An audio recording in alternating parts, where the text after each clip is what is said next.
we are going to tell you about the objections which our ANA students have filed to NBE.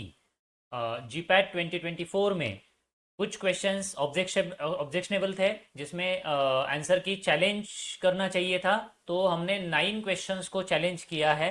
Okay, and we appreciate all our students who have done this. Okay, so I have compiled all this for you people, so you will understand कि अभी mark आप count करेंगे तो आपको कितना marks count करना चाहिए, कितना एक्स्ट्रा मार्क्स मिलेगा, कौन से क्वेश्चंस कैंसिल हो सकते हैं, ये सब चीज़ आपको पता होनी चाहिए. Right, so let's move to the first objection, that is about partial hydrogenation. So partial hydrogenation of vegetable oils in the presence of nickel catalyst at 200 degrees Celsius, according to us margarine is correct answer what they have given, but vanaspati ghee is also correct answer. Okay, so margarine भी सही answer है, so multiple answers are correct here. तो ये भी सही answer होना चाहिए. Margarine what they have given is correct. Along with that, along with margarine, वनस्पति घी should be the correct answer. So आपने ये भी मार्क किया है तो आपको मार्क मिलना चाहिए. So reference for that is Bahl and Bahl. You can go to page number 564 to 566. You will get reference for these answers. Right? So both of these must be correct answers and students should get the marks. Now, next objection. That is about aryl acetic acid derivatives in medicinal chemistry. तो aryl acetic acid derivatives, अगर आपने pharmacology का classification पढ़ा है या फिर Wilson and गिजॉल भी पढ़ी है तो आपको समझेगा none of this are correct. इसमें से कोई भी सही नहीं है. Mefenamic acid, salsalate, ibuprofen, aspirin, sulindac होना चाहिए था, इंडोमेथासिन होना चाहिए था तो करेक्ट होता. That is aryl acid. इसमें से कोई भी अराइल एसिटिक डेरिवेटिव नहीं है. Ibuprofen is wrong answer. It is propanoic acid derivative. ये भी गलत है, ये भी गलत है, ये भी गलत है. सो सारे स्टूडेंट्स को इसका मार्क्स मिलेगा या फिर ये क्वेश्चन कैंसिल हो जाएगा. अगर क्वेश्चन कैंसिल होता है तो सबको मार्क्स मिलेंगे और आउट ऑफ 500 ना होके वो आउट ऑफ 496 होगा. राइट, सो इसका रेफरेंस अगर आप देखेंगे तो विल्सन एंड गिजॉल्ड में मिलेगा आपको, केडी त्रिपाठी में भी इसका रेफरेंस मिलेगा. ये देखिए, mefenamic acid, it is amino benzoic acid. you can see the structure.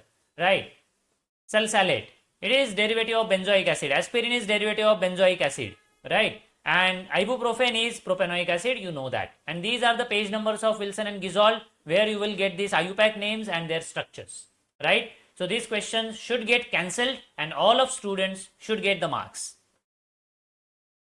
Objection number 3. Tetracycline undergoes epimerization. When it undergoes epimerization, it is called as epitetracycline. Hence, this must be correct. This is wrong. Isn't it? So अगर आपने एपिटेट्रासाइक्लिन click किया है तो सही mark मिलना चाहिए. What they have given is not correct. And again, reference is Wilson and Gisol. And we have confirmed it on page number 302. Okay. So they have given this pH range 4 to 8. So in Wilson and Gisol also it is written intermediate pH range. और intermediate pH range का मतलब होता है it is not very acidic, it is not very alkaline. So 4 to 8 is intermediate pH. Okay, so epitetracycline should be correct answer and student should get mark for this. Next objection, biological name of Indian delium. So it is Commiphora vetti, that is correct what they have given, but Commiphora mucul भी सही है, Commiphora vetti भी सही है, Commiphora mucul भी सही है. They can be considered as both of them are considered as Indian delium or Google. Okay, and we have confirmed it from very authentic reference, that is Ayurvedic pharmacopoeia of India. Ayurvedic pharmacopoeia of India में Google का monograph दिया हुआ है, तो उसमें हमने confirm किया है कि वेट्टी भी सही है, मुक्कुल भी सही है. And again Biren Shah pharmacognosy का जो बुक है एल्सवेयर पब्लिकेशन का, उसमें भी ये आंसर सही है. On page number 425 it is confirm that commiphora mukul is also Indian bdellium, that is guggul. Okay, so fifth objection, this is from physical pharmaceutics. उन्होंने पूछा है average arithmetic mean. There are many multiple types of average arithmetic means. We have learned it during our study of physical pharmaceutics. ये हम सब पढ़ चुके हैं और सबको पता है कि D should be the correct answer, isn't it? ये हमने पहले से पढ़ा है. अभी इसमें एक दिक्कत ऐसे है कि ये एसएल होना चाहिए कि नहीं होना चाहिए, isn't it? But in the given फॉर्मूले when P is equal to 1 and F is equal to 2, then this is correct answer. So formula D, okay, so it should be the correct answer. So option B is correct answer. Formula D मतलब option B. That should be the correct answer. और ये हमने confirm भी किया है, reference Martin. तो standard reference है Martin का, जिसमें आप टेबल 18.5 पे इसको देख सकते हैं, page number 445।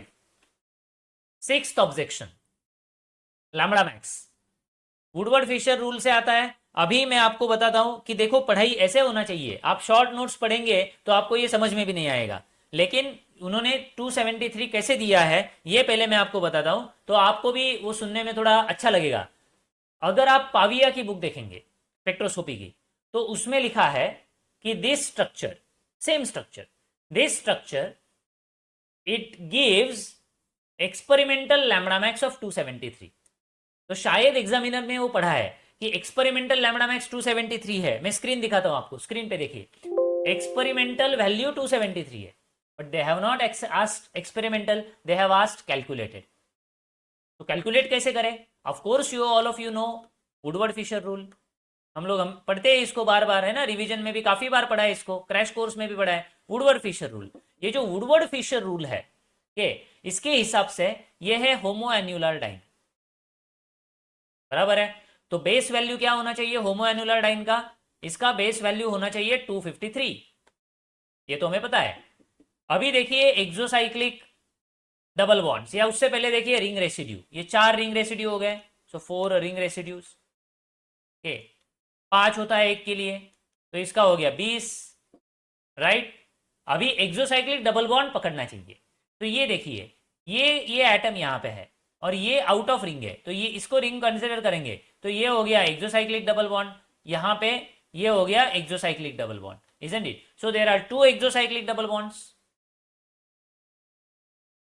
2 exocyclic double bonds का हो गया 10, right, and your answer should be 283. So this should be the correct answer as per Woodward Fisher rule. Okay, now come to the next, seventh objection. अभी यहां पे debate हो सकती है कि सर ये एक्सोसाइक्लिक डबल बॉन्ड कंसीडर होगा कि नहीं होगा, that can be the debate, isn't it, whether this is exocyclic double bond और नॉट। बट स्ट्रक्चर देख के तो समझ में आता है कि 1 atom is in the ring, 1 atom is out of the ring, तो होना चाहिए। Okay, so this is debatable point. अगर ये 10 निकाल देंगे तो 273 होगा, अगर ये 10 कंसीडर करेंगे तो 283 होगा। So we don't know whether this objection will be accepted by the expert और not, but we have filed it. Objection number 7, कुछ चीजों में डिबेट भी होती है और इसी को साइंस बोला जाता है। क्वेश्चन रेज करना, चैलेंज करना, ये अच्छी बात है, इसका मतलब आपने सही पढ़ाई किया है। शॉर्ट नोट पढ़ के ये नहीं होता है, आप अच्छी पढ़ाई करेंगे तो इससे ही वो आप चैलेंजेस कर सकते हैं, डिबेट कर सकते हैं, जो कि होना चाहिए, isn't it? Come to the screen, seventh objection, rancidity of oil is detected by. अभी हम लोग इंडस्ट्री में जो काम करते हैं, तो मैं जब इंडस्ट्री में काम करता हूँ, we use many types of fatty acids, oils, okay, long carbon chain oils. तो उसमें मैं तो पैरोक्साइड वैल्यू भी चेक करता हूँ, मैं आयोडीन वैल्यू भी चेक करता हूँ, मैं एसिड वैल्यू भी चेक करता हूँ। तो ये भी सही आंसर है जो उन्होंने दिया है, लेकिन ये भी सही है और ये भी सही है।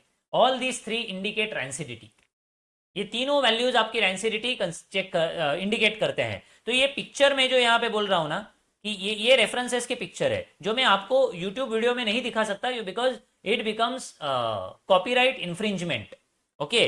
But if you can see, ये मैंने रेफरेंसेस जो है हमारे स्टूडेंट ने सबमिट किए हैं। इवांस का रेफरेंस है, ट्रीज एंड इवांस का, बिल्कुल स्टैंडर्ड है, page number 180।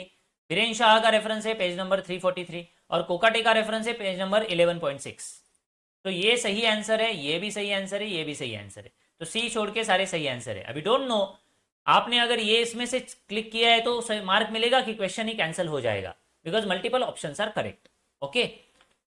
8, second last objection, plasma protein bound drug. अभी ये ऑब्जेक्शन मैंने लिखा है, मैं सिंपल समझाता हूं आपको। ड्रग तो प्लाज्मा प्रोटीन को बाउंड हो गया, तो वो तो अभी ब्लड बायोमेम्ब्रेन तो क्रॉस नहीं कर पाएगा, सो इट इज फार्माकोकाइनेटिकली इनर्ट। अगर बायोमेम्ब्रेन क्रॉस नहीं कर पाएगा, वो रिसेप्टर के पास कैसे जाएगा? रिसेप्टर पे एक्शन दिखाना है तो रिसेप्टर को बाउंड होना चाहिए, लेकिन वो पहले से बाउंड है प्लाज्मा प्रोटीन को, so pharmacodynamically is also inactive, kinetically inactive, dynamically inactive. So इसका आंसर स्क्रीन पे देखिए, फार्माकोकाइनेटिकली फार्माकोडायनेमिकली इनर्ट, ये होना चाहिए। और ये रेफरेंस में भी हमने सबमिट किया है, ये बिल्कुल सही है कि फार्माकोकाइनेटिकली इनर्ट उन्होंने दिया है, सही है, लेकिन पार्शियल सही है। Most correct should be C. तो ये बी भी सही होना चाहिए, डी भी सही होना चाहिए, but most correct is C. So C को कंसिडर करना चाहिए as a correct answer, isn't it? So इसके लिए हमने ब्राह्मणकर की रेफरेंस दे रखी है, page number 116 of this is old edition which our student had. Okay, ये तो थर्ड ईयर के हमारे स्टूडेंट ने सबमिट किया है, so we appreciate that study. And second we have submitted Shargel which is the standard reference book. Okay, so last objection which our students have filed, ये last objection है। एलिक्सियर मतलब हाइड्रोअल्कोहलिक solution, उसमें है 47% alcohol. Proof spirit क्या है? USP के बारे में बात कर रहा है।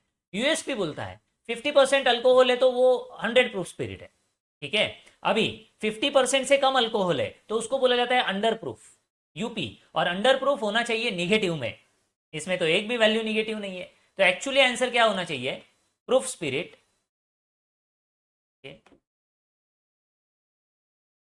Is equal two percent strength of alcohol, ये पढ़ चुके हैं आप लोग, इजंट इट, इंटू 2 माइनस 100। तो करिए आप इसको अभी, 47 इंटू 2 माइनस 100। तो डू इट। 7 दूने 14, हाथ चाले 1, 4 दूने 8 और 1 9, माइनस 100। तो आंसर तो माइनस में आना चाहिए, बराबर। इसमें तो एक भी माइनस नहीं किया है। Understood the point? So USP के अकॉर्डिंग जाएंगे तो आंसर माइनस में आना चाहिए, ये क्वेश्चन कैंसिल होना चाहिए, सबको इसके मार्क्स मिलने चाहिए, इजंट इट? ऐसे हमने 9 ऑब्जेक्शंस फाइल किए हैं और इसके रेफरेंसेस भी हमने दे रखे हैं। ओके, सो आपके जानकारी के लिए, अगर आप आंसर की से स्कोर काउंट कर रहे हो तो ये ऑब्जेक्शंस को भी कंसिडर करिए। और जो second year student, third year student, जो भी फार्म के बच्चे इसको देख रहे हैं वीडियो को, आप समझिए कि पढ़ाई ठीक से करिए। आप शॉर्ट में से पढ़ के जाएंगे तो इतना नॉलेज आपका गेन नहीं होगा। तो ये जो बच्चों ने ऑब्जेक्शंस फाइल कर रखे हैं, ये इसीलिए क्योंकि उन्होंने 2-3 साल काफ़ी अच्छा रीडिंग किया है, काफ़ी अच्छा पढ़ाई किया है। So that is the learning point for all of us. Thank you, I hope you enjoyed the video. Thank you. Subscribe to our channel. Be in touch so you will get more updates about GPAT, NIPER or pharmacy related. Basically we make knowledge based videos and definitely you will get benefit of that. So please subscribe to our channel. Give like to the video. Thank you.